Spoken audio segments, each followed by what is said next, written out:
Street Fighter EX was Capcom's first foray to bring their popular long-running Street Fighter franchise to the third dimension. This 1997 experiment from developer Arica more or less retained the traditional 2D gameplay style of its progenitors, but used 3D polygons as opposed to 2D sprites for its visual presentation.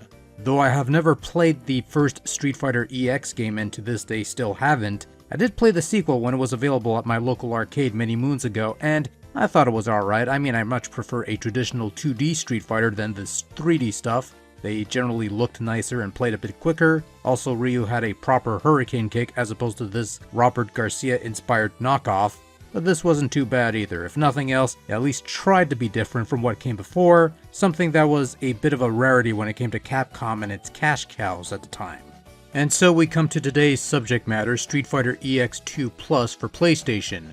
And credit where it's due, when it came to the home ports of these 3D iterations, Capcom took the rather uncharacteristic move of waiting until the updated version to port it over to the home console. That's why the first game to grace the PlayStation was called Street Fighter EX plus Alpha Pi -dash underscore something.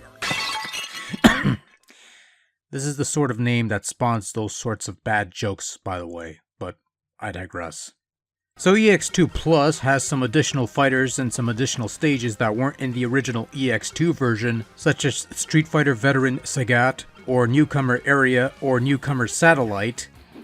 You can't play as Satellite for some reason. That would have been interesting, at least, being able to play as a big satellite, but it's not to be, unfortunately. And they also added in bonus stages that give you little advantages if you clear them, and they brought back Bison as a final boss because of course they did. There's a fairly comprehensive mission and training mode that teaches you how to pull stuff off if you're into that sort of thing. There's also the barrel breaking game that people seem to have a hard-on for. Personally, I much rather relive the epic brawl between E Honda and A Toyota, but that's just me.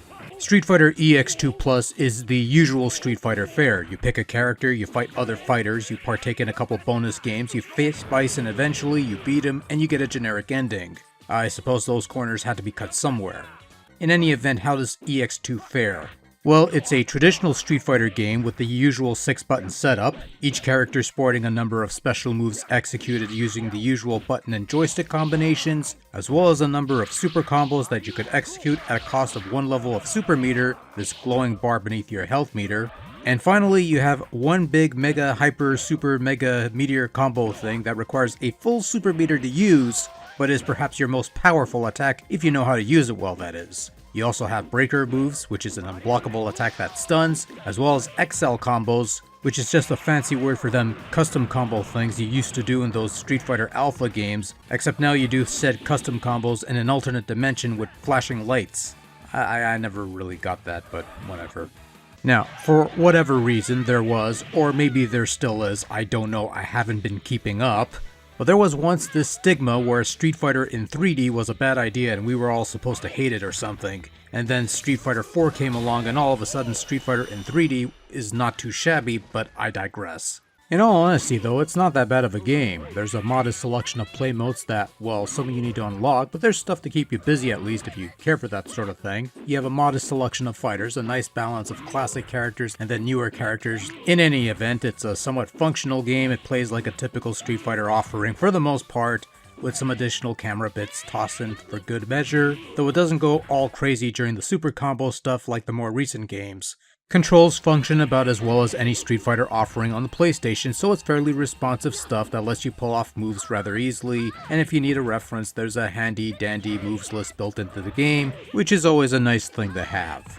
I'd imagine with a proper fight stick or arcade controller setup you'd have a better chance of pulling off them combos and stuff, but for general fisticuffs among buddies and computers, it's entirely adequate and functional. EX2 plays out at a somewhat decent speed, though some might find it a bit slow and would wish it were a little faster, but I don't know, it works fine for my little ample needs and I'm quite pleased with it. Load times are typical of the era, something you have to get used to, though I'd imagine that shouldn't be too much of a problem. Street Fighter EX2 Plus looks very much like a typical PS1 era 3D fighting game, typically stiff moving characters with some rough looking textures and barren stages with a somewhat blurred background that spins around with the camera. Okay, I tell a bit of a fib.